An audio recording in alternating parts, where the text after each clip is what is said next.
Welcome to Bethgelert in North Wales for the finals of the MBC National Championships. It's the culmination of a series of races where riders gain points at each round. We'll review them shortly, but before that, let's introduce you to those we think are going to do well. 89 MBC champion Tim Davies comes from Wales. With a strong cyclocross background, he's now established as a mountain biker, but his enjoyment of the sport shows in the way he entertains the crowd. Last year's runner-up, Tim will be using his stamina and awesome climbing ability to show his dominance of the British scene. Although racing cross and road this year, he thinks of himself as a mountain biker. Fred was third in 1989 and is too often Feeling Gould's shadow. His strength and consistency have meant that few riders have beaten him, and he's sure to place well again this year. Nick is a very established cyclist who now concentrates on the fat tyres. By the end of 89 his results have much improved, and so he's expected to grab some great finishes this year. A former king of the mountains in the milk race, Barry's one race last year showed that he already has the required skills. As his experience grows, look to see him near the top. Steve Dowse is a newcomer to mountain biking, but he's to be taken very seriously, having ridden across the international level for years and taken the national title no less than 6 times. An established professional on the road and a track racing champion in 89, Gary undoubtedly has the speed in his legs. But what of the off-road skills? Wins in pre-season races show he's got them. Adrian is a former pro roadie who surprised many when he first raced, despite no established off-road background. He could be a serious challenger if he picks up the techniques. Several other new riders to watch include Steve Knight, the Midlands Cross champion, as well as the more established mountain bikers, such as Paul Hinton, who was 4th last year, and the runner-up in 1988, Mike Newton, who returns after racing in America. 88 and 89 champion Deb Morrell will be pushed hard this year. She'll be relying on her well-known off-road control and increased strength and speed to retain the championship. Sian was 2nd in 89 and her fell-running background has given her great stamina and running abilities. Her technique has also improved, and with more consistency she could win the title. Former triathlete Sally Hibbard is now an experienced mountain bike rider. She's impressively strong on the hills and is determined to go all out for the title this year. As the women's racing scene grows, there are other riders to look out for, such as Nikki Crowther, 5th in 89, Melanie Gravel, an experienced road racer and competitor in the Tour de France, and Isla Roundtree, who will undoubtedly have the skill required from her cyclocross background. The 89 Veterans champion in his first mountain biking season, Nick has had a successful career in all aspects of cycling. His climbing will be his best attribute in the defence of his title. Mike Parker is a serious cross-country runner and was veteran national road champion in 1988. He's been a close rival of Mick Eyes for many years. Other veterans to keep an eye on are last year's joint runners-up, Jeff Stanley and Thomas Eisel. Both have become established mountain bikers and still go out there to have a lot of fun. Carl, the 89 champion, is still one of the youngest in the juniors category. His BMX past has given him the skills, and his move into road racing will help him defend his title. Jake rode with the experts in 89, but is back down with the juniors after new NBC age limits. He now also rides on the road and cross and is a real challenger for the title. The juniors field is strong in depth, with other challengers such as Jason Shackleton, who also rode experts in 89. Julian Wynne won races in novices and sports last year, while Dan Hope was another to place well in the sports category, but has re-entered the juniors. Richard Thackeray at 16 is a very young competitor in the juniors and should do well. A number of ex-BMXers such as Sam Humphrey and Dave Hemming have the skill. If they have the strength and stamina, they too will be worth watching. Now it's off to the races, to South Wales for the first round. There are 3 cross-country races at each event, with the morning's first race for the juniors, juveniles, novice men and novice and sport women. The juveniles are the under-15s, while the juniors are 16 to 18 years old, and we'll be concentrating on them on the first race.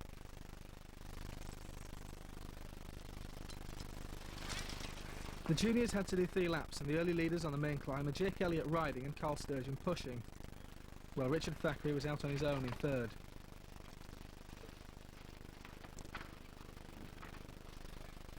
This climb wasn't just very steep, it was very bumpy too, and if somebody in front of you got off, you had to walk as well.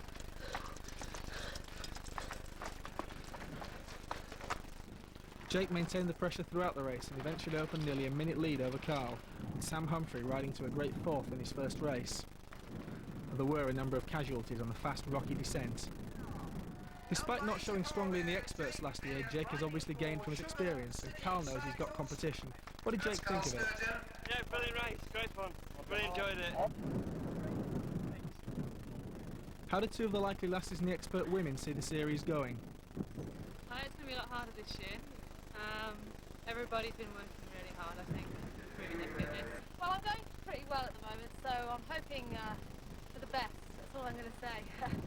I obviously want to win like everybody. We'll see how it goes. Sally looks like she's putting words into practice and takes an early lead in the second race of the day, with Isla Roundtree confidently flying down the rocky descent in a strong second. It's probably the first time that Deb has ever been in third place in an NBC race. Fourth place Nikki Crowther isn't far behind. The other two categories in this race are the sportsmen led by Bob Allen and the veterans with Mike Parker out in front. It's really tough up here and Sally's looking strong as she comes running up this hill. Barretto's Mike Parker's got his running legs on too. And Bob closing. But who's that in the background? Tim Gould? Yes, I think so. Nice one, Tim. Sean Roberts has moved up into second, Isla dropping back rapidly. Deb Morell has stayed in third. Mick Ives, meanwhile, has lost touch with Mike. Melanie Gravel is feeling it hard on the climb. Are you feeling fit? Well, get your running legs on like this chap. The vets were last to start, but Mike is well clear of most of the field, with only the American Bob Allen keeping him in sight. It's not California, but April's hot, and water's essential. So second and third sports riders, Paul McWaters and Julian Wall, gratefully accept, though Mick has his own brew. Sally has come on strong since last season and is dominating this race, a couple of minutes lead over Sean in second. First three in the sports remain, Bob, Paul, and Julian. It's not easy finding long, fast, open descents in Britain, but this one's really good and the riders love to hammer. It's hard work, and at the bottom a lot of riders have got aching arms. Maybe it's a recent bout of blue that's pushed Deb back into fourth place now. She's also being caught by Nikki on the final descent. With a puncture, here comes Bob Allen to finish, but no, one more lap to go. Bob's not impressed. And Mick thinks he's finished as well. Keep on going, Mick. A delighted Sally finishes. The lap counter to stop using Braille now. And here comes Sean for second. I really enjoyed it. She has one lap to go. I enjoyed the descent as well, believe it or not. And Mike Parker gets his deserved victory after an extra lap. Well, I haven't been mountain biking for a few months now, 4-5 months. So I've been running instead, so it seems to have worked. Well, this course suited me because it was a big climb. Well, a big carry for everybody where I was. And a bit of blood? This guy's not worried. He's rock hard. In the final race, it's the expert and intermediate men who are going to do 8 and 6 laps respectively. Ever impatient, they don't wait for water supplies to be replenished out on the course and decide to go off without starters ordered. Towards the end of the first lap, Tim Gould has taken the lead. He's glancing over his shoulder to see what his advantage is over teammate here, Fred Salmon. The chasers are quite close up now and include Gary Coltman and Steve Dowse. And there's the American, Mike Jordan.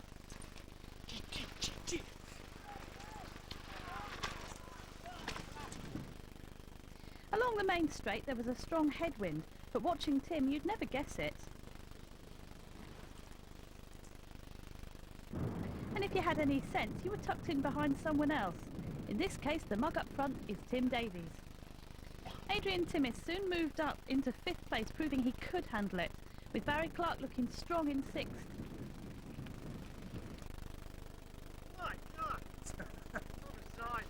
And by the major climb on the 3rd lap, Tim had already caught the tail enders and to their dismay was stomping up the climb. Impressive or what?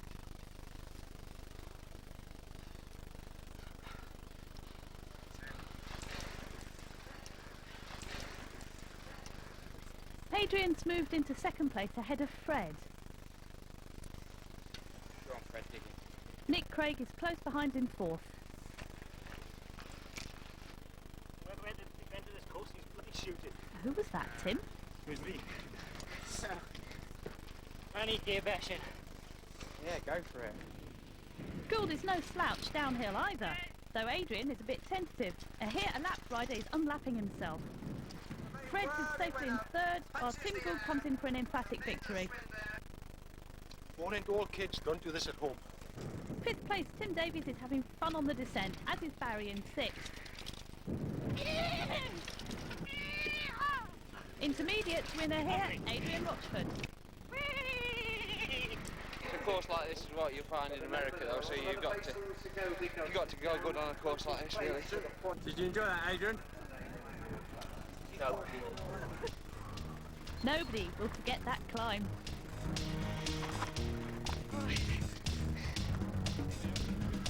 Right, so can we grab this one?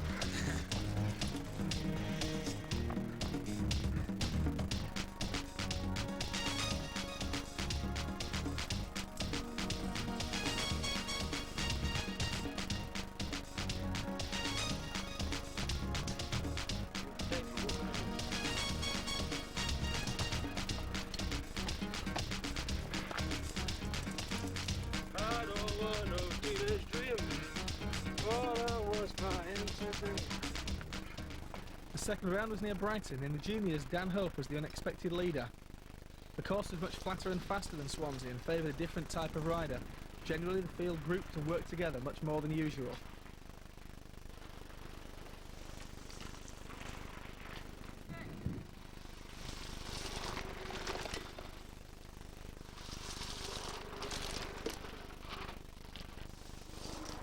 Though punctures were unlikely, you couldn't rule out a touch of the mechanicals, and he's not allowed any help.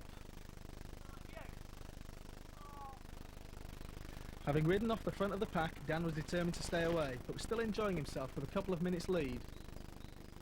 The battle behind him was hotting up, with Jake Elliott eventually moving up to second ahead of Carl Sturgeon, who had finally finished fourth behind Dave Hemming.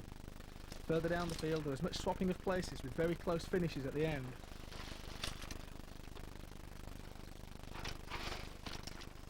What did you think of the race, Dan? At the start, everyone was just cruising, and no one was ready to make a move, so I just thought I'd go for it. I just kept away from the rest of the ride. It just went well. The expert women were first away in the day's second race. Melanie Gravel heading the field. Mike Parker wasn't riding here, so Mick Ives was determined to get those 20 winners' points.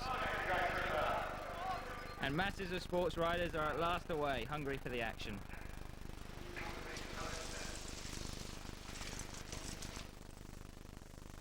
Picking up Mick Ives and Jeff Stanley here at the end of the first lap. These are the only two ahead of Sally, who has quickly opened up a lead over Isla, Melanie and Deb. Isla flies over this bump, which is probably the trickiest part of the course.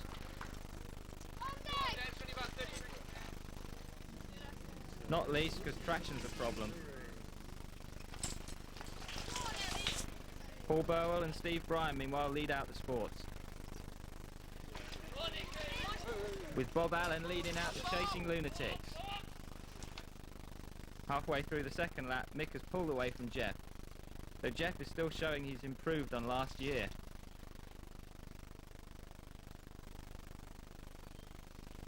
In the sports race, Paul Burwell has opened up a slight lead over the chasing pair, Steve Bryan and Paul McWaters.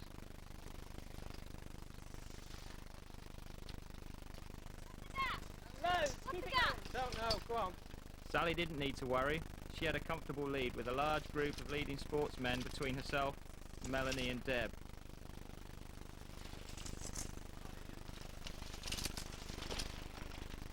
And here they are, working together, but already 2 minutes down. The fast motorway descent on the last lap, and Mick's looking safe, as is Paul in the sports. Steve's got second place in the bag, but though Paul McWaters was to lose out third in a sprint finish with Adam Perk. Third place vet Barry Mitchell. Sally's increased her lead over Melanie now, and both are clear of Deb Morrell. Hanging on to fourth place is Isla Roundtree, despite a late challenge by Nicky Crowther. Big hand for Mick Ives!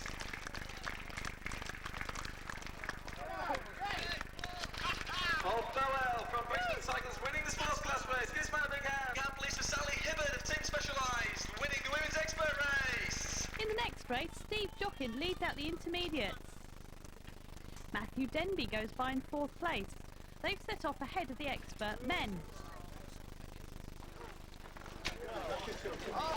Oh, Nigel Turner goes soil sampling.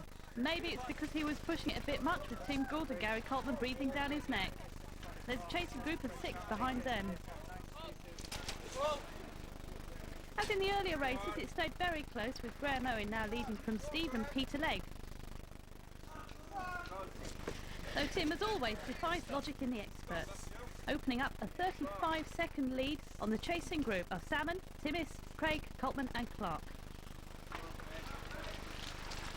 Tim will have to work on his own, unlike Paul Hinton and Steve Dowse. As the race progressed, the question was whether Tim could stay away from the group, especially on a relatively flat course such as this. Working together makes the group's job easier. Gary had dropped off and is a useful tow for Stevie Jockin, a professional roadie, so here he's riding intermediate. In 7th, Steve Dowse seriously buckled his front wheel in a rut and had to disengage his front brakes. He jumped on it later to try and straighten it out. On the motorway, Gould gets into aero position while it seems that the chasers are letting Adrian do all the work. Gary still looked strong in 6th place, with Paul moving up into 7th. On the final lap, Tim is still out the front, though his lead is reduced. The chasing group has now split up, but Fred will make sure it does not help Adrian close the gap on Tim, his teammate. Nick Craig is on his own in 4th and he's tiring, while Gary and Paul have both moved up at the expense of Barry Clark, who punctured. And Gary here catches Nick in the last half lap. Tim's pleased with a win on a course that's not best suited to him, even if he was only 45 seconds ahead of Adrian. And there's a three-way sprint for 4th place, won by Gary, with Paul giving his all to get Nick just on the line. And let's have a final look at that lump.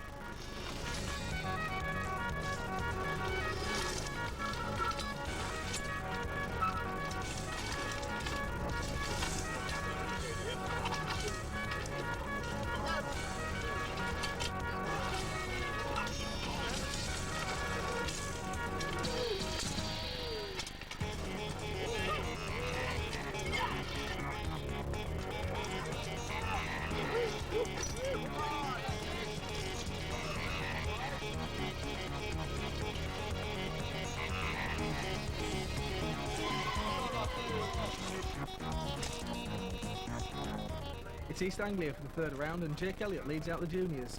With a win and a second so far, he's leading the points table.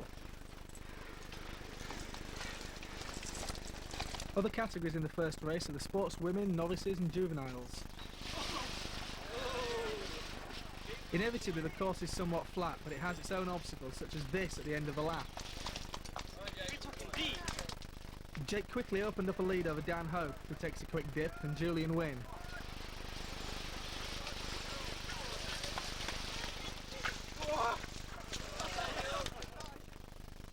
In the chasing trio are Carl Sturgeon, Dave Hemming and Richard Thackeray, who tries to ride through.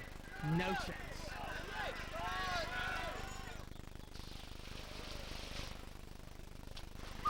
Joanne Stanley, a cyclocrosser, leads the sportswomen but gets a surprise from the temperature of the water, while second juvenile Tim Bryan also gets wetter than expected, though he's happy enough because the juveniles finish at the end of one lap. Close behind Joanne is second sport Julia Morgan. Halfway through, Julian Wynne and Jason Shackleton had been dropped by Jake, with round 2 winner Dan Hope in 4th. Carl Sturgeon was to put in a very fast final lap to move from 7th to 4th. Even on a technically easy course, some people run into trouble. So Jake notches up his second win and 20 more championship points, with Jason collecting 19 for second and Julian 18 for third. Super fast starter Isla Ranfrey leads out the expert women. And Bristol winner Paul Burwell heads out the largest field of the day, 130 riders in the sportsmen. The women, sports and veterans all had 4 laps to ride. The river at the end of lap 1, and it's very tight due to the flatness of the course. 8 up front, led by David Owen. And it's close in the women's race as well. Sally and Deb sticking right together. Nikki Crowther's not far behind, heading their chasing group. The crowd are loving the river, but they're keeping their feet dry. Halfway through the second race, and Davy's just holding his lead from Paul McWaters and Bob Allen, with Mark Bicycle, yes that's his name, in 5th. Notice how they're all missing the stand. and there's still nothing to choose between Deb and Sally. In the veterans race now, Mick Ives is looking for revenge over Mike Parker. He's looking good. Though the main event still seems to be the ongoing battle between Deb and Sally, never more than a couple of seconds apart. Mike's a minute down on Mick, just holding his position but not closing anything, while Nicky's having her best race this season with only 30 seconds off Deb and Sally, and also having opened up a minute on Melanie Gravel. New signing for Rally, Caroline Alexander's having a good race. And in case you're wondering, this section has a number of obstacles, so that for most people it's faster to run. No. Coming up to the finish, there's plenty of winding single track, but not much chance of overtaking, so whoever got out of the trees first was probably going to be first across the line. And in the sports, that was Mark Bicycle. Barb Allen beats Julian Wall in a sprint for second, with a delighted Mick maintaining his advantage over Mike all the way. Sally Hibbert of Team Specialised. Sally broke clear to win the final lap when Deb Shoelace caught in a pedal, robbing the crowd of what they hoped would be a sprint finish. Place in this third round of the Delighted Nicky close behind in third. The hardest race I've ridden this year. What a naughty shoelace. In the expert men, the lesser spotted rally rider Rob Dane, an established roadie, led out from the start. But it was his teammate Barry Clark who was soon to challenge the Persia Stranglehold as he led Fred Salmon over the logs. Tim Gould found himself in an unusual position of third place, crashing over the logs. However, the chasing trio of Gary Coltman, Steve Barnes and Adrian Timmis preferred to run. And of course Steve Dowse could do very well on this type of course. Tim Davies leads another cyclocrosser, Chris Young, in the following group. By the end of the first lap, Tim Gould was back on terms with Barry and Fred, and it was tipping down. And Steve Barnes seems to be getting to grips with mountain biking, or at least with the old river crossings. Again, the intermediates are having a close race, with Steve Jockin leading, among others, Dave McMullen and Graham Owen. By the second half of the race, Steve Barnes was a surprise leader, with Barry Clark the only rider preventing a Persia whitewash. In fifth place was Adrian Timmis.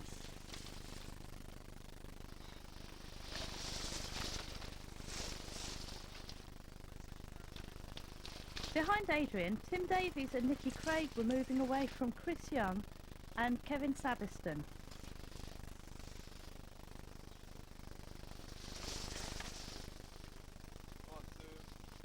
In 10th place, Tim Flukes prefers flat courses. The battle between Graham and Steve in the intermediates continued to the finish, with Steve getting the advantage. In the experts, it was Fred who, for a change, topped the Persia table ahead of Steve. Lovely. Tim was a few seconds down, and that made it a Persia 1-2-3, despite a brilliant ride by Barry. Steve Barnes. The last lap, if I hadn't got on Fred's wheel, I think I'd have been way down. But a bit of encouragement from Fred and plenty of mud spraying up. I was in second place. And Fred Salmon, lucky it was me and not Tim today. Steve was going exceedingly well.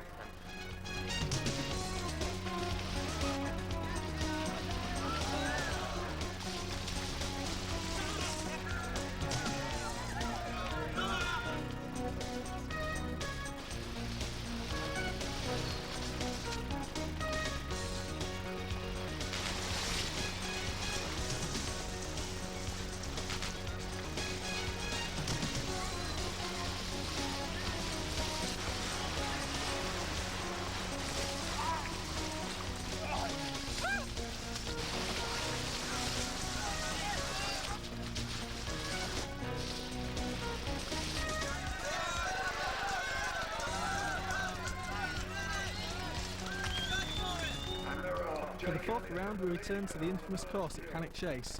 Jake Elliott leads the field. He's only 1 point short of the maximum possible 60, but needs to limit the competition's gains since the best 3 of 5 count. James Sutton leads out the juveniles.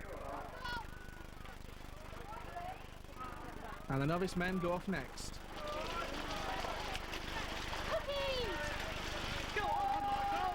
Finally, Julia Morgan heads up the novice and sports women's fields.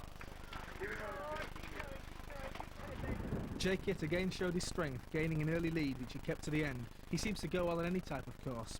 Richard Thackeray gained second after a couple of disappointing rides, with Sam Humphrey and Julian Wynne third and fourth, while Jason Shackleton and Dave Hemming took the next two places.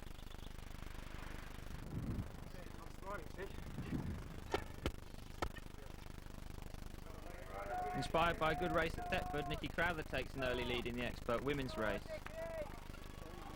While winner at Thetford Mark Bicycle and James Hardy lead out the sportsmen. It's a steep climb and the narrowing track just after the start means only the first few manage to ride it.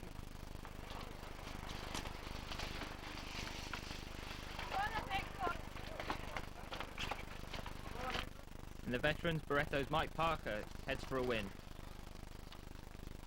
Jeff Stanley from Team Orange has pulled out a very good second place. Paul McWaters and Steve Proud have set about a battle in the sports race. And Sally Hibbard, with a maximum of 60 mountain bike club points so far, was in devastating form. By the halfway mark, she's got 2.5 minutes lead over Deb Morrell, who's heading a chasing group. Paul McWaters breaks clear out of the woods from the sports race and takes his second victory. Sally makes it a clean sweep in the women's event. Marin's Sean Roberts takes a good third after a poor race at Thetford. So on to the final race, and again Rally's Rob Dane leads away. With Tim Gould in Norway for a Grundig World Cup Series race, it was left to Fred Salmon to fly the Persia flag. He did this admirably, rapidly gaining a lead that was never under threat. The battle was for second, with Barry Clark initially having the advantage over Tim Davies and Nick Craig. With a number of tricky descents, this course suited Tim, and he soon got the better of Barry.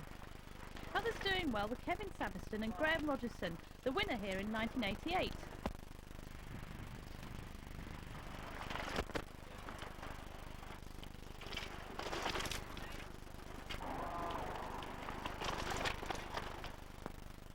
Matching the descents, there were of course a number of short steep climbs with poor traction that made it hard to get a good rhythm going.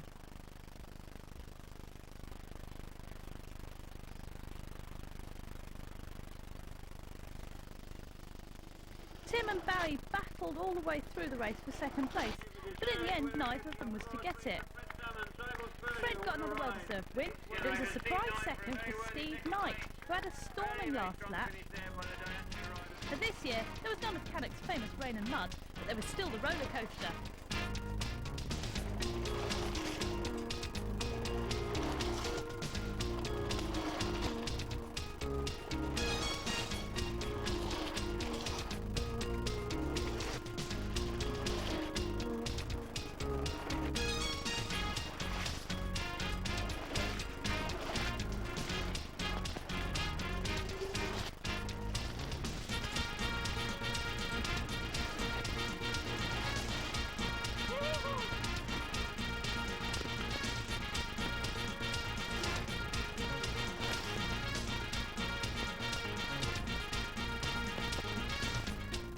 The penultimate round of the series was on an altered version of last year's finals course, and on the first climb Jake Elliott, surprise surprise, was leading the junior field, though the main pack were right on his wheel. Tim Bryan leads the juveniles, riding very strongly up here where most walk.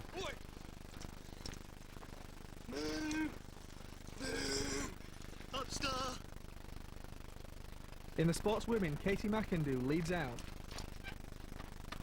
Halfway through the first lap, and it was Carl Sturgeon who was out front with nearly a minute's lead over Julian Wynne.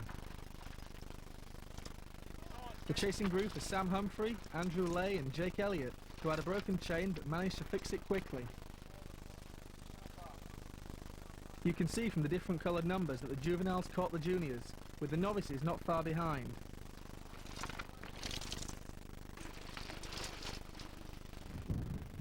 The climb on lap 2, and Carl seems to be back in last year's dominant form and was comfortably out in front.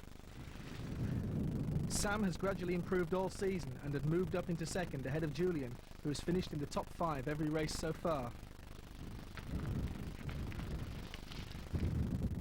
Richard Thackeray there is in 4th.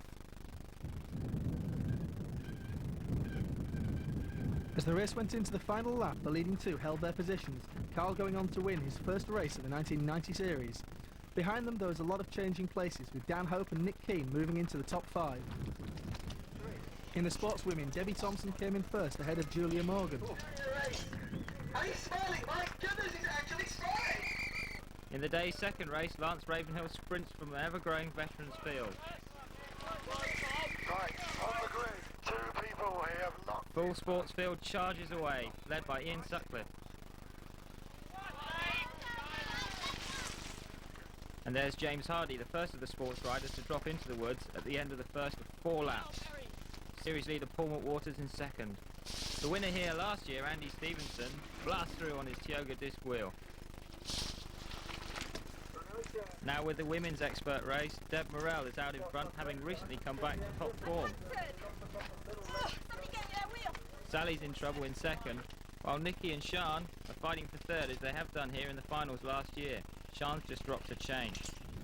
Mike Parker is well clear, as Mick Ives has also punctured. Paul has taken the lead in the sports, Mary?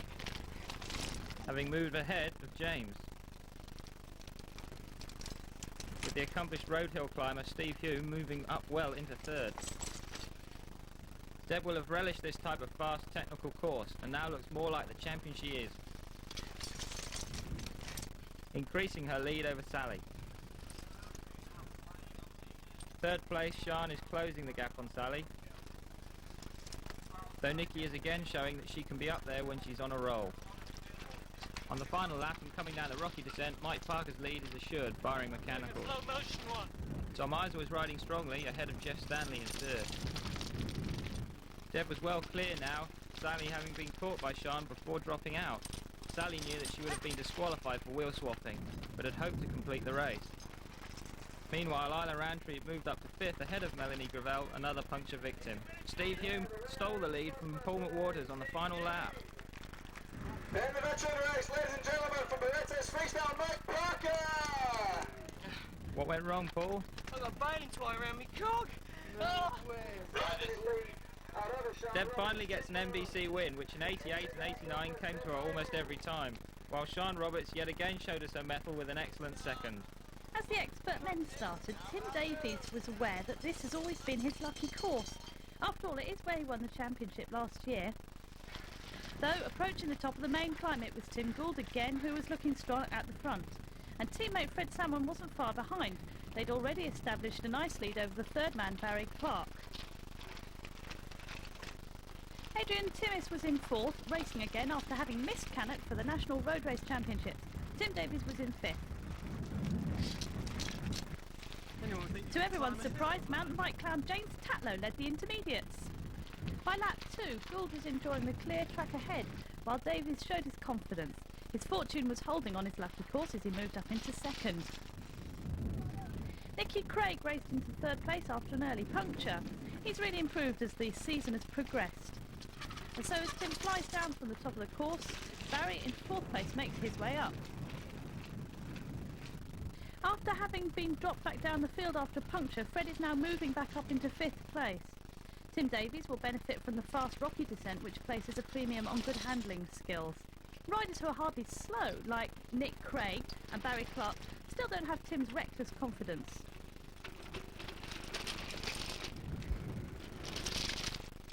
Flying down here is Steve Knight in 6th and Steve Dowse in 7th.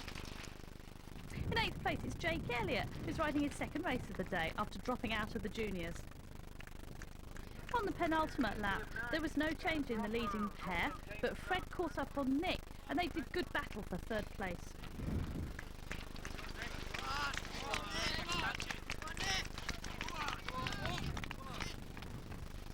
As Steve Knight was demonstrating how he'd improved, moving up here into 5th place. It was a great course for spectators as well as riders, because by taking shortcuts they could stay with the action all the way round, as well as watch the riders up and down the main hill. Meanwhile, Nicky seemed to be fighting off Fred's challenge, and Fred may well have gone too hard in moving back up the field. As they drop into the woods, Davies had a 15-second lead because Gould had punctured. But it was only short-lived, as it didn't take Gould long to get back into the lead and begin to fly. Davies must have thought the gods were with him, but he was still safe in second place. And Fred had regained the advantage in third. Towards the end of the race, Gould re-established a comfortable lead, though Davies would have been well pleased with what had been a great ride. Fred finally got clear in third, but only after Nick had punctured for the second time while he was ahead of him. Oh no. Second one. Go on then, Nicky. Keep it going. And he has to ride the last couple of miles on the rim. UK rider Tim Gould waves his hands in the air, gives his victory salutes. So it's a 1-2 for the Tims, with Steve Dowse getting his best result yet in fifth. Steve Knight unfortunately also punctured. Here's some of the action for the dual downhill the day before.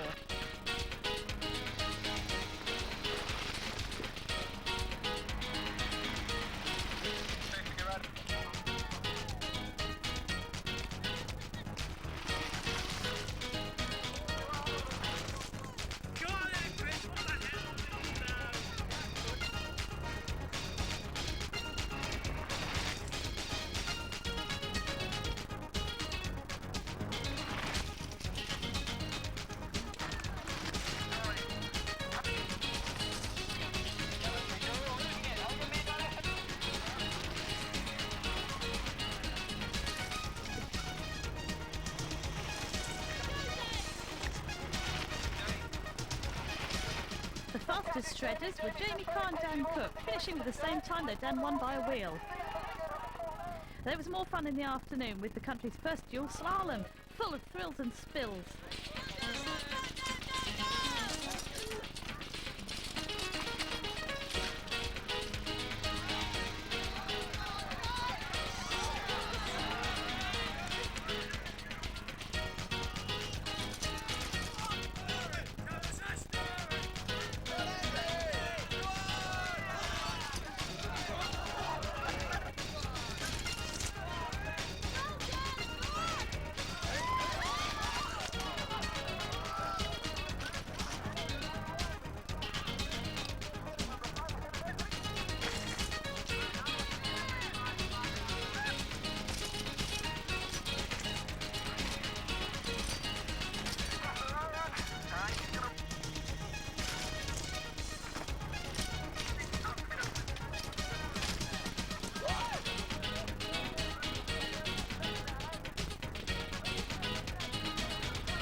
The eventual winner in this Esso-sponsored knockout competition was Gary Skelding.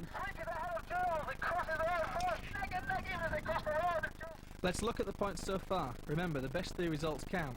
Tim leads the board, but James has had the better of the last couple of races. Jake is dominant in the juniors, though with 40 points available at the final, it could all change yet. Julia and Debbie are equal, having swapped places all season, and Lynn has consistently been in the top four. With 2 wins and a top 5 every race, Paul looks secure. Behind him it's very tight, though Bob won't make the final, he's back in America. The battle here is between the top 2. Meanwhile, Jeff has come on strong this year, as has Barry in his first season of mountain biking. The intermediates generally have some racing experience, but aren't quite up to the experts off-road. Peter leads so far, but he can't make the final. Until the last round, Sally had looked unbeatable. If Deb and Sean are now coming to form, the finals will be very close. Tim again heads the board going into the finals, but this year he and Fred have a reasonable lead. Barring disasters, Gould should take the title. Okay, before the next bout of excitement, crack open a can of Dexter's as Tim takes you through the essential skills of racing. Hello. Mountain bikes are about having fun. You can have more fun if you're doing it properly. So here are a few tips. We'll talk about going uphill first. The first thing to try and remember is to select the correct gear ratio and keep a nice steady rhythm going up through the climb. Try and choose your chainring first. So, either select the small chainring or the middle chainring depending on the severity of the climb. If you do need to change gear going up the climb, change with the rear derailleur. And remember to ease off as you do so to ease the chain changing. The other things to remember are, as you're going up the climb, if you start to lose traction, it's probably because you've not got enough weight over the back wheel, so try and bent back a bit, but if the climb's really severe, you'll find your front wheel lifting off the ground, so you've got to be a bit of a contortionist to try and keep your back wheel on the ground as well as your front wheel. The points to remember when you're going downhill are: first, put your pedals in the horizontal position to increase your ground clearance and make sure you're not banging your pedals on any rocks. Then as you're going downhill, keep your weight right over the back. That stops your back wheel lifting off the air and you tipping forward. Also, so you don't tip forward, remember to use mainly your back brake. So you perhaps skid a bit, but it'll stop you tipping forward. Use your back brake as much as you can, and then just slow down gently with your front brake.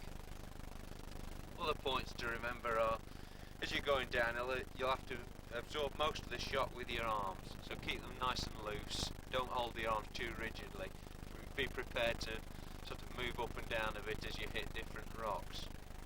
If you see a rock that you really don't want to hit, don't stare at it. Try and stare where you want to be going. Another point is, if you keep it in the big chain ring, you can stop the chain from bouncing about too much and perhaps derailing as you go down the climb. So chain on the big chain ring keeps the chain nice and tight. As you're going round a corner, you'll put the pedal that's on the outside of the corner down and put your weight onto that pedal. That'll increase your clearance round the bend from the pedals, and it'll give you a nice comfortable ride. The other important thing is to try and choose the line that'll give you the fastest route through the corner and accelerate out of it. The first thing to do as you come up to a dismount is obviously go the correct speed, so you're braking, and as you're braking, take your feet so they're half into the toe clip. As you put your right leg through, put your arm down to the down tube, hop off. Jumping on's fairly straightforward. You've got to be running along and then just jump on in one fluid motion, but the tricky part is getting your feet into the toe clips. That'll take a bit of practice. It also helps if you're in a higher gear. If you're on the little chainring in the lowest sprocket, you find you can never get your feet in, so gear up a couple of gears before you dismount. Other important things to remember are safety. That means always wearing a helmet and having a properly maintained bike. And for that, I'm going to hand you over to John. Thanks, Tim. After each ride, a few minutes basic maintenance, basic looking after your bike will help it last longer and be more pleasurable to ride. We haven't got time to go into the details here, so let's just have a look at the essentials, starting with the headset. To check your headset, jam on the front brake and try and rock the bike backwards and forwards. If it moves around here, then the headset's loose and needs adjusting. To do this, you need a set of headset spanners like this.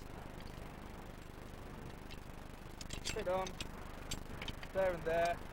Screw the bottom brace down, and then when it's smooth and the headset turns freely but doesn't rock backwards and forwards, tighten the top nut down against the bottom nut. Next, you should check your bottom bracket. It's the bearing that the crank's pivots on down here. To check it for play, grab the crank here and try and move it from side to side that way. If it wobbles or feels loose, then it needs adjusting, and you need bottom bracket spanners to do that.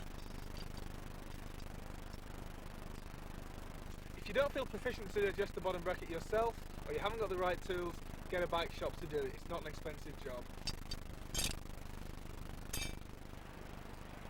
Check the wear on your brake blocks. All brake blocks have some sort of groove in the surface. The brake blocks should be replaced when they've worn down to the bottom of that groove. As brakes wear, cantilever brakes will move down the rim and can go into the spokes. U-brakes will move up the ring and can score the side of the tyre and cause your tyre to burst. So it's very important to keep an eye on the adjustments. To adjust them, you do 10mm spanner, 6mm Allen key, and you move it around by loosening the spanner off at the back, moving the brake block up and down and round so it's in the right position. Next, you need to lubricate the moving parts on the bike, starting with the chain.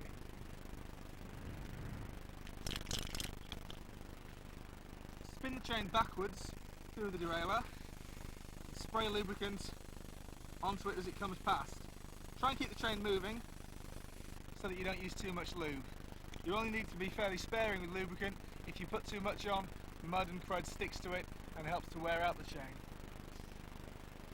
Other moving parts that need attention include the rear derailleur. You need to lubricate the pivot points, the parts that actually turn. On, for example, a rear derailleur, that's here, here, here and here. Just put a little squirt of lubricant into them all. The lube will work its way in and protect them from rust and keep them moving freely. Similarly, on the front derailleur, lubricate here and here. While you're lubricating the chain, check the wear. To do this, chain on the big ring at the front and see if the chain will lift clear of the chainring teeth. If it moves much more than this, then it's worn and should be replaced. This is fine, this is a fairly new chain. And on the brakes, being very careful to keep the lubricant away from the rims, lube the pivot points here. As well as the brakes, you should also lubricate the brake and gear cables. If the brake blocks have worn and the brakes have become slack, take out the slack by unscrewing this barrel adjuster and then screwing the lock ring against the lever to hold it in place. Check the condition of the tread of the tyres. If the tread is worn so that the middle section of the tyre particularly is almost smooth, it's time to replace your tyres. Also look at the condition of the sidewalls. If there are any cuts or scoring marks from the brake blocks, the tyre should be replaced before those scoring marks go right through and cause you to burst the tyre. 10 minutes of routine maintenance after every ride will save you money in the long run by stopping your components wearing out. If anything is wearing, it's best to replace it sooner rather than later. Particularly components like chains can wear other parts of the bike as they wear out themselves. The best of all, a well-maintained bike is much nicer to ride. And shiny ones like these are lovely to look at.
British finals, a number of our top riders travelled out to Durango in the Coloradan Rockies for the first official mountain bike world championships. The highlight for the British contingent was Gould's victory in the men's hill climb, when he put nearly a minute between himself and second place Ned Ogrand. Tim also got third in the cross country with a brilliant but stressful ride, but was disappointed to have missed out on the winner's rainbow jersey. In the juniors, Dave Hemming got a silver medal in the downhill, plus a win in the Stock Beginners Observed Trials. While Jake Elliott confirmed his promise with a bronze medal in the cross country. Deb Murrell got a respectable 19th place in both the downhill and the cross country, despite a puncture which dropped her down into the 30s at one point. And Sally Hibbard achieved 10th in a very strong veterans category, where the age barrier was 30. The rest of the team had reasonably good results. There were injuries and 2 cases of food poisoning that took riders out of serious contention, however. In the first major clash with the Americans, the British and the rest of the Europeans came home very proud of themselves. The first World Championships had been a huge success. So to the finals themselves, and the action starts on Saturday morning with the hill climb. First off on this 3.5 mile gruelling Welsh climb are the juveniles.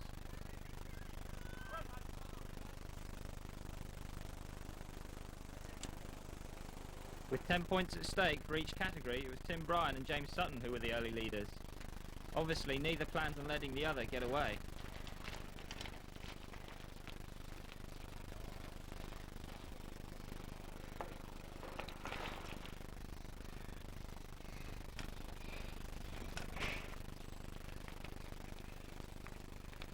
James proved to be the stronger climber, finishing in 20 minutes, 1 minute and 10 seconds ahead of second place Michael Horrock.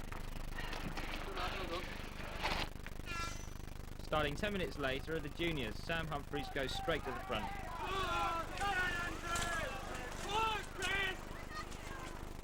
By the time the climb proper had started, Oliver Scott has a slight lead over Carl Sturgeon, but the main challenges were all very close. Carl, at not full fitness though, had to drop out.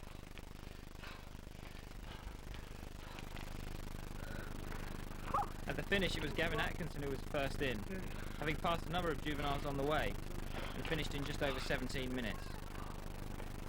20 seconds behind him, chasing pair Julian Wynne and Nick Keane, Julian winning the sprint. We join the start of the novice men's race with Mudcam, our on-bike camera, to see the shuffling for positions. If you're wondering which ones are the novices, they're the ones who haven't yet learned to check out the route before the race.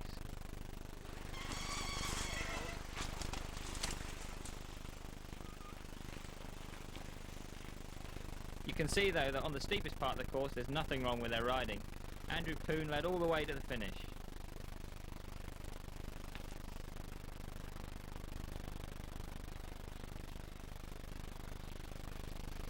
Not everyone finds it quite so easy though.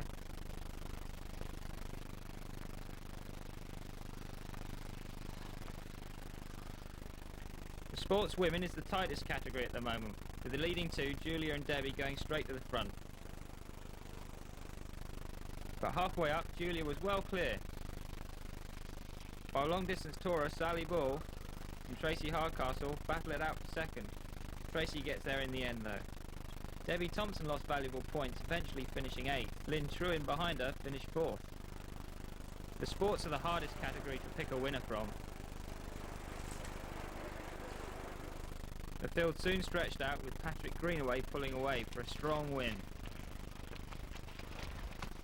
The main chase initially came from the Brixton Cycles quartet.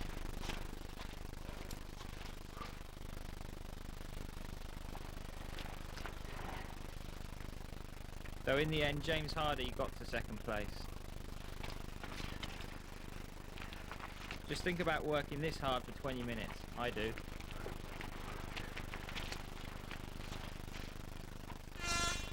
For the vets, the hill climb was going to be essential, and there was no surprise when Mick Ives took the lead.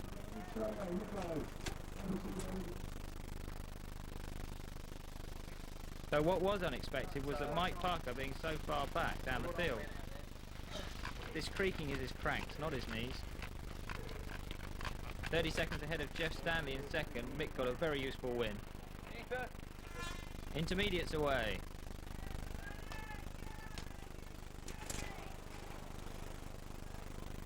By the second half of the climb it was still close, though the leader was junior Dan Hope. He'd punctured in his race and had decided to have another go. There was a chasing group of 6 on his tail though.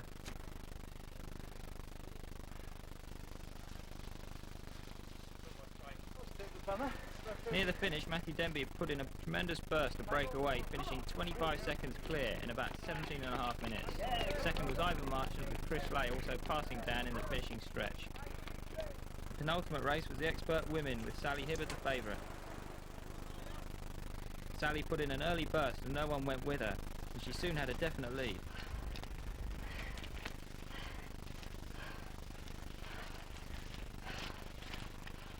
Deb led the chasing group of 5, knowing that she couldn't let Sally gain too many points on her in the hill climb if she was to retain the title.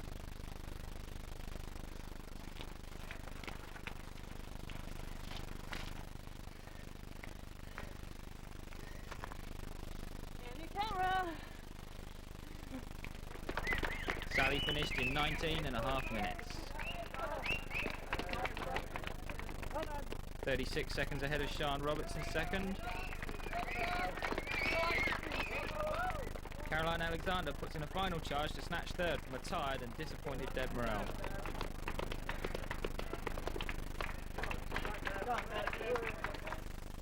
Last off were the expert men, with the World Hill Climb champion Tim Gould in the presence There was no doubt who was the favourite.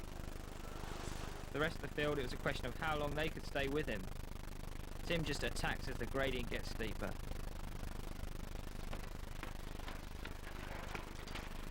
Paul Hinton leads the chasing group. Fred Salmon and Barry Clark pass him though. Nick Craig and Tim Davies were the only other contenders in this race.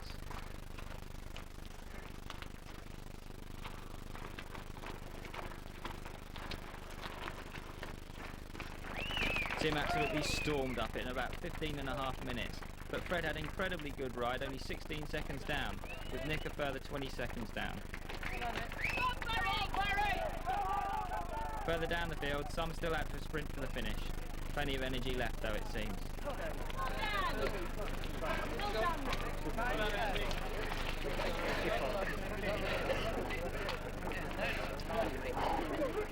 The afternoon brought a swing in direction when riders turned themselves around to face the awesome downhill. This was also to have had 10 points available in each category, but due to a problem with the results, they had to be scrubbed.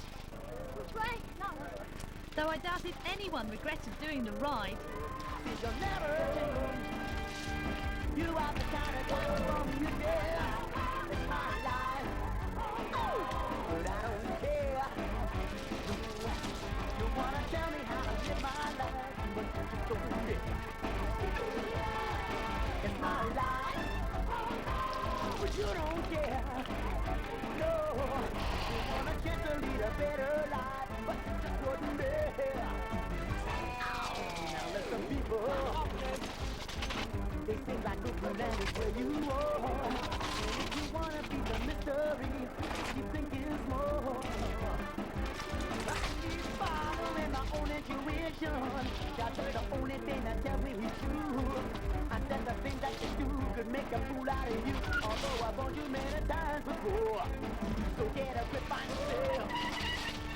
You haven't got to remember your name. You'll never learn.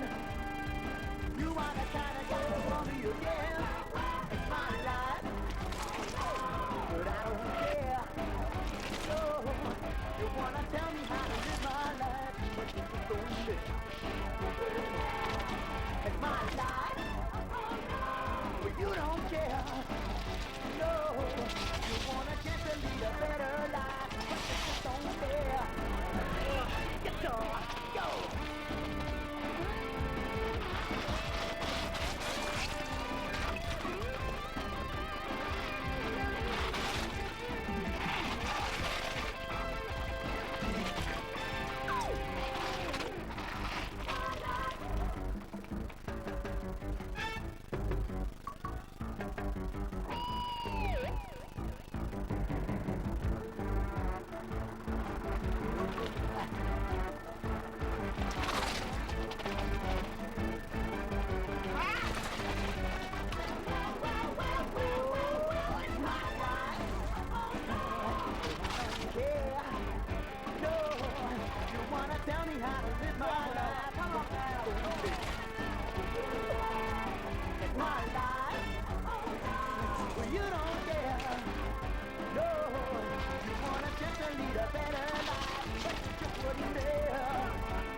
As race day dawns and people mull over yesterday's results, it's time for the inevitable last-minute maintenance.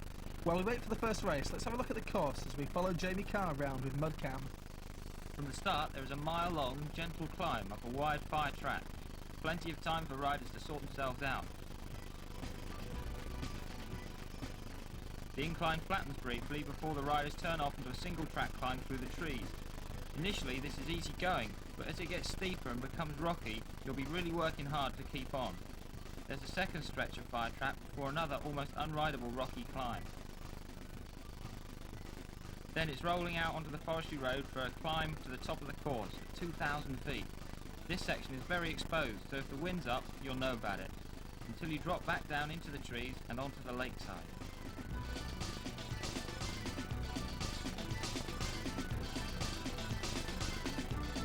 Now there's an easy flat track, it's fast, but also a narrow bridge to check your nerves. past the lake, and up a boggy slope strewn with logs. Here you have to carry. Then after a short section of single track, into the woods again and back onto fire track, descend through the hairpins. As you come out into the open you can go as fast as you like, with only the odd rocky patch and finally a sharp left-hand hairpin to slow you down. Back into the woods and a track that's almost a stream, and it'll only be ridden by the best. Then it's onto the fast tracks again with a straight smooth line that the riders will spin out on. Again there's a sharp left-hand corner to overcome. Remember yesterday's downhill? Finally you hit the tarmac with the odd hump to get air off just at the end of the 6-mile lap. Setting off at 10 in the morning, other juveniles. James Sutton and Tim Bryan are on equal points, so it's going to be a close battle.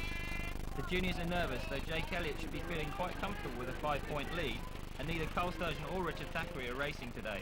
They do 3 laps. The novice men are the next stop with a field of about 100. They are also going to do 3 laps, followed by the sport women.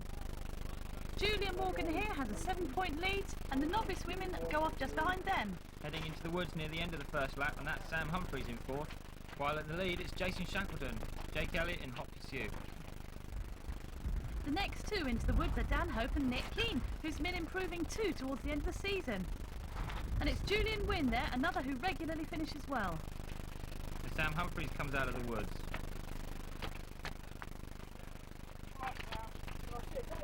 And he gives a word of encouragement to Oliver Scott, who was in 3rd but has punctured. And of course he has to fix it without assistance from anyone. It's good that despite being competitive, the juniors are also good friends and regularly gee each other on. Yeah, when they pass each other.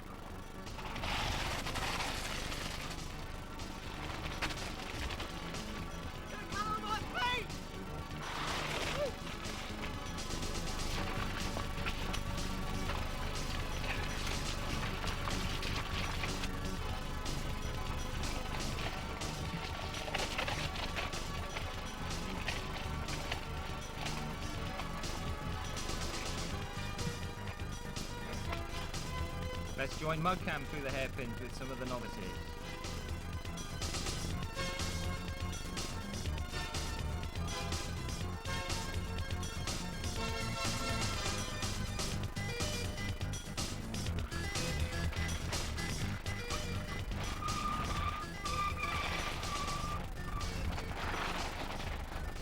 In the sports, Julia is obviously pleased as she approaches the halfway mark. She has a 25-second lead over nearest rival Debbie Thompson, with Lynn True in a further minute and a half down and just ahead of Sally Bull. Mountain biking, it's a dirty business. Others showing well at this stage are Julie's teammate Tracy Hardcastle and Jenny Leckie. We'll join Mudcam now, following Lynn as she climbs out of the trees before the fast descent towards the end of the lap.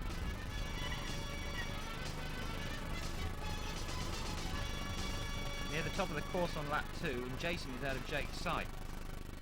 With Sam, who was 2nd in the championship at the start of the day, close behind in 3rd, and well aware that if Jake should have any mechanical problems, he could get the championship. Let's have a look at the top 5. Gavin Atkins goes through into 6th.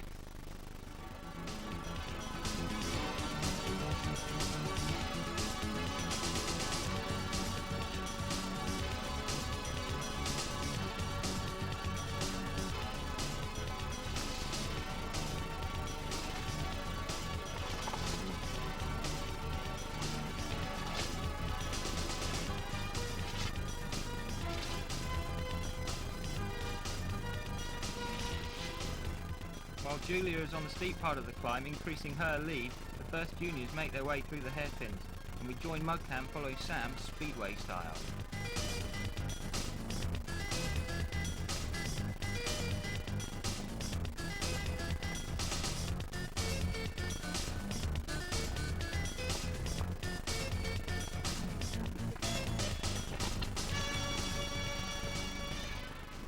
Sam is still in 3rd, but only a few seconds behind Jake, while Nick in 4th is having a good ride. At the beginning of this year, he was regularly finishing 9th against the same field. And chasing Julian in 6th is yesterday's hill climb champ, Gavin. There's grinning Dave Hemming.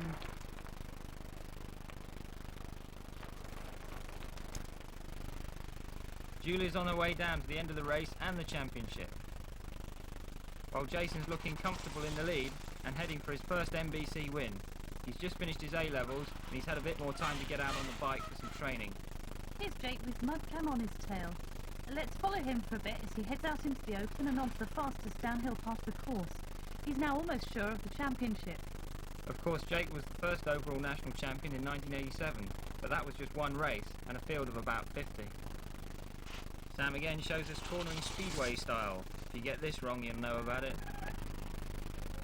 Dropping into the woods for the last time, Julia has a 1 minute and 40-second lead over Debbie. This short section is notching up more punctures than the whole of the rest of the course. There she goes. And remember, he has to fix it himself. Back up the course and Nick is still in fourth, as Jason steams through with a 1 minute 5-second lead, while Deirdre Cargill has moved up to 7th in her race. Also in 7th is Ollie Scott, who's moved back up after his puncture. Dave Hemming is going into reverse.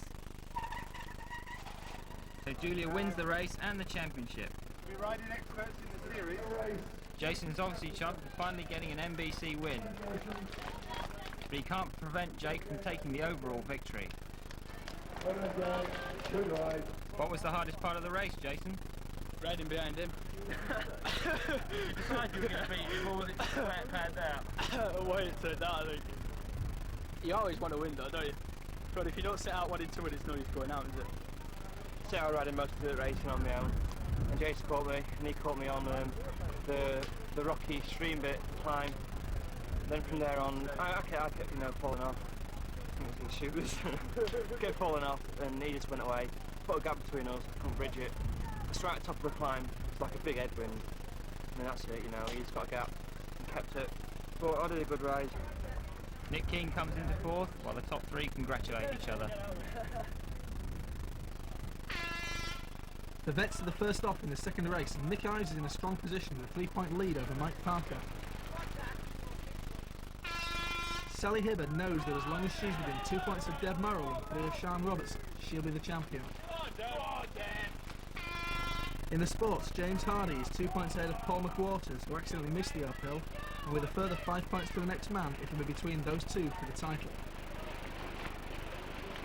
We pick up the leading vets at the lake halfway through the first lap. It's Mike, Mick, and then Lance Ravenhill. But that's the next three: Tom Eisel, Barry Mitchell and Jeff Stanley right behind them. Not so close in the women's race, with Sally's tactics obviously to lead from the start. Caroline Alexander is 25 seconds behind her. Caroline is a serious challenger for next year. Two of the more established riders, Sean and Deb, battle it out for third. In the sportsmen, unknown rider Keith Jones is over a minute clear, with the chasing group of 8 close together and led by Paul McWaters. And that's Melanie Gravel, the 5th woman. Missing from that front group was James Hardy, and that's good news for Paul, but it's early days yet. We pick up Sally on the hairpins. This course could suit her with a lot of fast climbs and no overly technical descents. That's Paul passing Sean, who has now moved up to 2nd, and Deb's also overtaken Caroline to go into 3rd.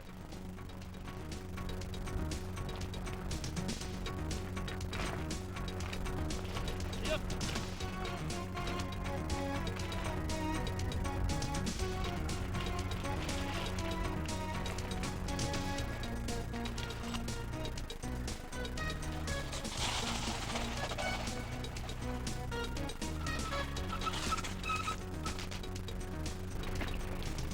Coming out of the woods, and Lance is leading the vet field.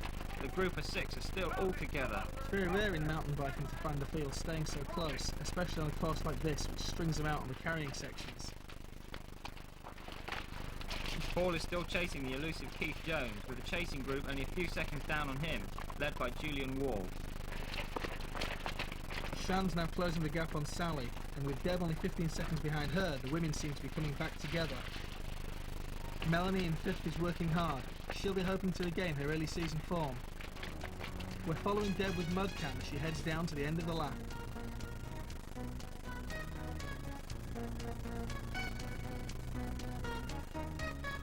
Mike has finally made a move from the other vets. He must have caught them napping as he seems to have got away on the 5 tracks. Barry is working hard to get back on terms. Ah, finally we found Keith Jones, who's still leading the sports. Let's have a quick look at the vet's position so far. If it was to finish like this, Mike Parker would be the champion. It's all changed in the women's as well, with Sian now leading, having passed Sally when her chain got jammed. So the main sports field are tromping through the woods and showing little respect for their bikes. They're sensitive beasts, you know? While the leaders are at the lake, and Dave Smith, a training expert on Mountain Biker magazine, obviously knows his stuff. He's just taken the lead.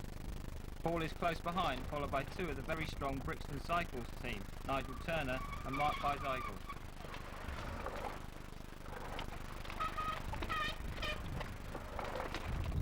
Julian Wall in 6th, and Patrick Greenaway, yesterday's hill climb champ, crosses the bridge. Let's see the sports position so far.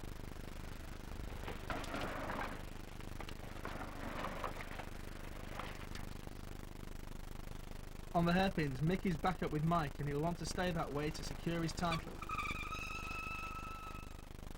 In the following pair, Lance is trying to get away from Jeff and back on terms with the first 2.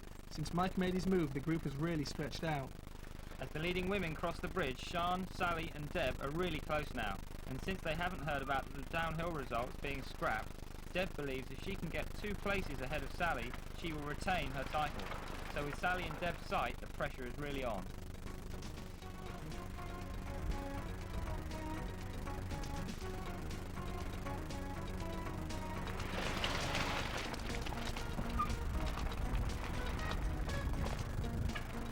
Further down the field, Caroline has dropped off the pace, while Melanie has closed on her.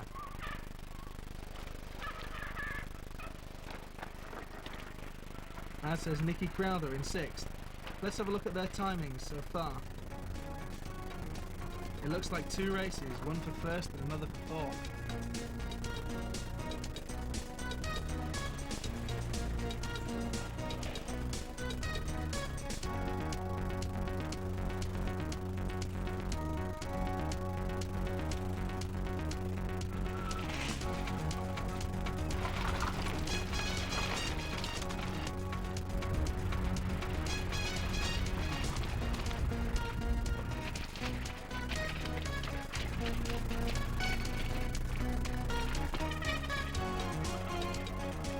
Caroline goes through with Melanie now hot on her tail. We'll join Mudcam as they battle it out for 4th. Sorry about the flashing.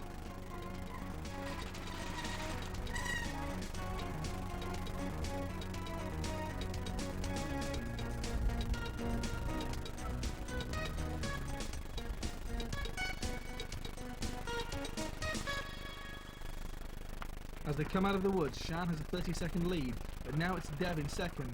She knows what she has to do, and I don't think Sally can stop her. A couple of minutes down, and Caroline is only a few seconds ahead of Nikki. On Nikki. Yeah, hi. We hear also that Mel has a flat tyre. This race is full of incident. On the climb for the final time, and Mike is still trying to get away from Mick, but it won't alter the overall results unless the next 2, Jeff and Lance, can get ahead of Mick. Good game. And Lance is tiring.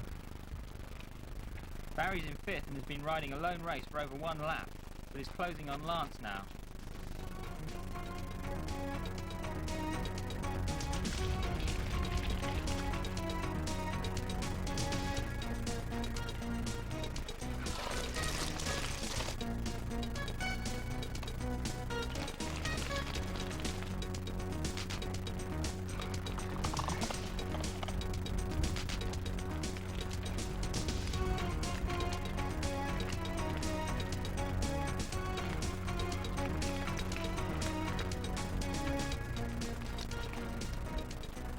Sian is well aware of how close behind her Deb is, since she's on home turf and the crowd are giving her all the info.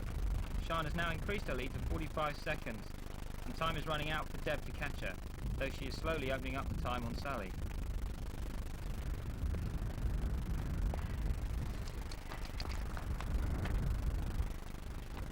That's Dave coming out of the woods for the final time, while Mike Parker is the first across the line in the vets. Sian is up the pace at the end and seems safe with Deb over a minute behind. How did Mike find the race against Mick? Once it was clear he was going to win the overall, he stopped fighting me, I think. He's well clear at the third now, I think. He'll be alright. You enjoy it though? Yes, good race, yeah. My swan song. Mick comes in just over a minute down, but more importantly in second, with Jeff just 10 seconds behind him. How'd it go, Mick? Yeah, I got a cushion, I needed it. I played a negative race today. I mean, it wasn't like an ordinary ride, really, mate. It was a case of watching everybody. He knew what he got to do, I knew what I got to do. So did Jeff. Dave Smith comes in for his first NBC win, while the first three Wrinkleys compare bruises. Mark Bicycle snatches third from Paul, but with James only seventh, Paul is the champion. How was it, Dave? Yeah, it's cool. And? Wet. And? Nice. Sian also gets her first NBC win this year, but did Deb no favours by staying out of touch. And although a further 3 minutes down, Sally is content. She's the champion. Yeah, well, I did the triathlon about a month ago, and that was what I was aiming for this season, really. And the training all sort of peaked for that, and it seems to have paid off. It's come back again. You know, it's been about a month since the triathlon. I haven't done much since then, so the rest has really done me good. It went off very quickly. I think I probably paid the price on the last lap. That's the way it goes. I just had to stay there next to Deb, though. I was really fighting hard. It was a very hard race.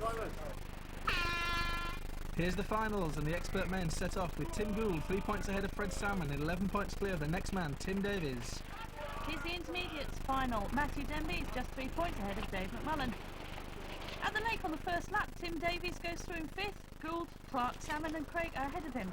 Andy Gordon and Steve Dowse battle it out for sixth.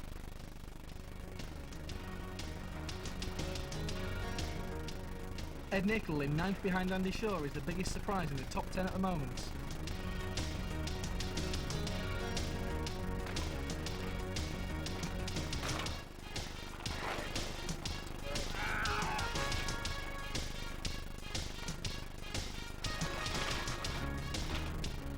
Tim leads out of the woods, and as usual he's opened up a gap on second place. Barry is 50 seconds down. Fred and Nick seem to be trying to stay together, another 20 seconds back. Gould is going to have yet another solo ride. Here, Matthew Denby, the overall intermediate leader and second in this race so far. And Barry's now only 30 seconds behind Tim. We join Mudcam on the steep rocky track that Tim will be making his way up. You can see how difficult it is to keep it going. You have to fight the bike to make it do what you want. Still nothing between Fred and Nick.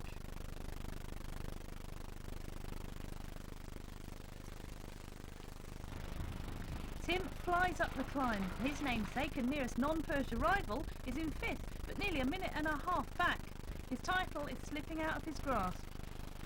Barry's really taken to mountain biking, and although he's not challenging Gould, he could well do next year. The Welshman can't afford to let him or Nick get any further ahead if he's at least to salvage third overall.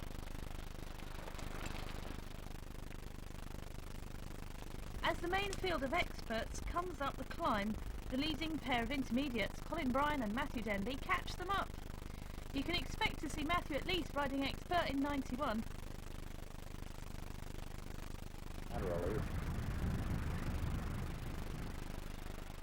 Back at the lake again, Tim is maintaining his distance over Barry.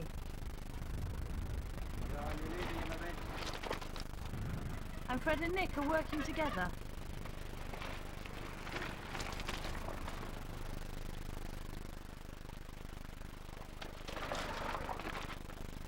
Let's have a look at the positions so far as the youngest rider in this race, 19-year-old Andy Gordon, goes through in sixth.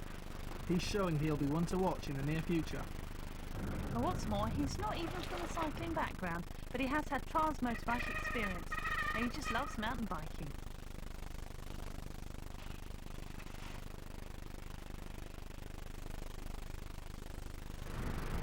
That's Steve Knight in eighth, taking a shortcut across the bridge. Fred and Nick aren't killing themselves, they've got enough breath to chat.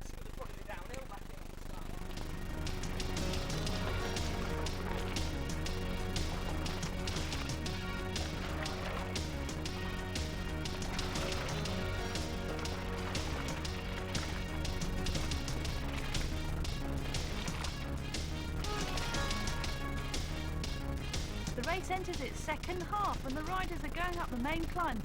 No surprises at the front.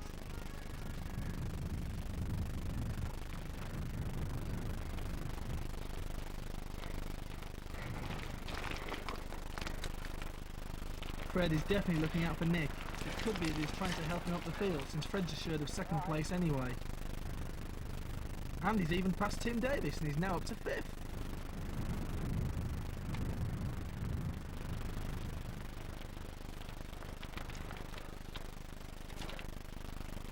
Steve is now in 6th, having also moved up. It could be that Tim Davies has a problem, and it may cost him 3rd place overall. And we're with Mudcam here again, descending off the top of the course back down to the lake to pick up Tim Gould.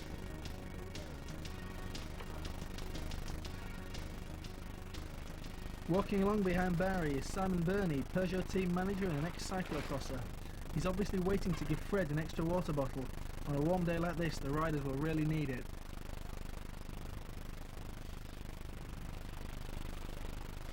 Nick is glued to Fred's wheel, and Andy is looking very good. Here comes Tim out of the trees at the bottom. And there's Sean McConamara with Tim Wilson, going past at the lake in 8th and 9th places. Apparently Tim Davies is punctured, but we hear he's moving back up the places. Let's have a look at the timing so far. Tim's not opening the gap on Barry at all, though they are definitely moving away from the rest of the field. Here comes Davies now, back up in 11th, but 4.5 minutes down on Andy Gordon, who he needs to catch to assure himself of 3rd place. Chris Bryan leads the intermediates.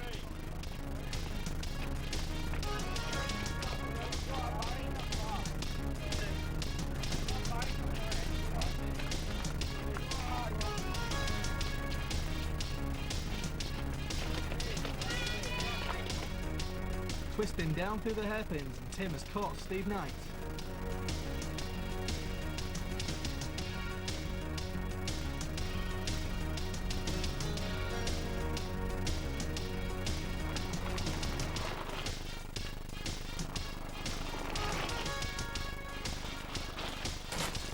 Hello, Betty.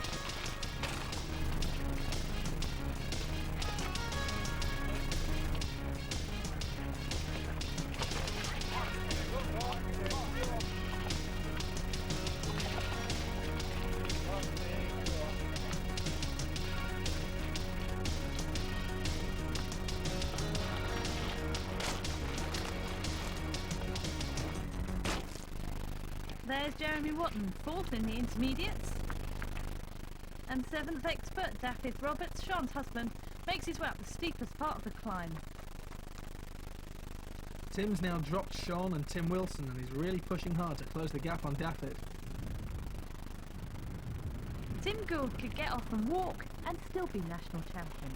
And he's even slightly opening the gap over 2nd. And Barry's also safe. Fred's now alone in 3rd. He's obviously decided to secure his own placings, and Nick seems to be tiring slightly. Up the climb there's Ed Nicol in 12th. Just behind him, Tim Flukes. Sorry, I can't run at this late stage of the season. Steve Dowse in 6th place is only a couple of minutes ahead of Tim Davies, who's probably going faster than anyone else on the course at the moment, but it could be too late. With Barry in the woods for the final time, Tim Gould comes in to win the race and the national championship with his 3rd attempt. While teammate Fred, comfortably in 3rd, ensures his 2nd place overall, and Andy sends a warning to everyone that he'll be up there next year.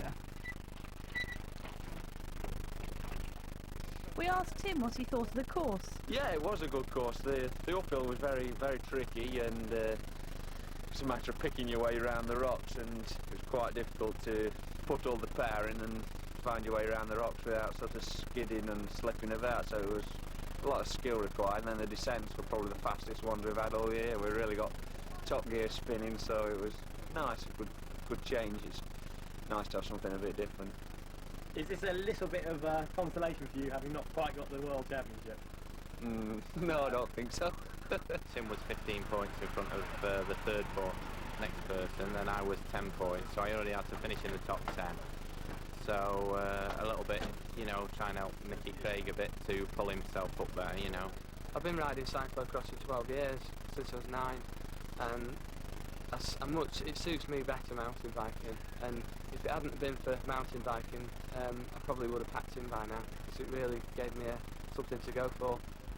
A national champion at 15, James Sutton came to mountain biking for the first time this year and had a season-long battle with Tim Bryan. They'll both be juniors worth watching in '91. Jake Elliott has matured into one of the most likeable young men on the British circuit and a superb rider to boot. He's looking forward with relish to turning expert. The sports women's class has grown from nothing to a thriving scene in just 1 year. A fitting champion, Julia Morgan, has worked hard and pulled the standard up with her. Epping Forest's Paul McWaters has impressed everyone with his determined riding style and will to win. He's brought a rare touch of consistency to the often erratic sports class. Still racing and winning at 51, Mick Ives is an inspiration to everyone who thinks sport is just for the young. How much longer can he go on? Another relative newcomer to mountain biking, Matthew Denby, is a gifted athlete who holds the British Army push-up record and will be riding experts in '91. After a long, hard year, Sally's consistency and storming early season fitness was rewarded with her first national title. Tim Gould is the dominant force in British mountain bike racing. It's no surprise to see the World Hill Climb champ taking the national title. The Schmooze Team Trophy goes to the team which consistently gets the highest 3 riders. It's seen here being collected by the tall men of Karate GT. Give it a go, you'll love it.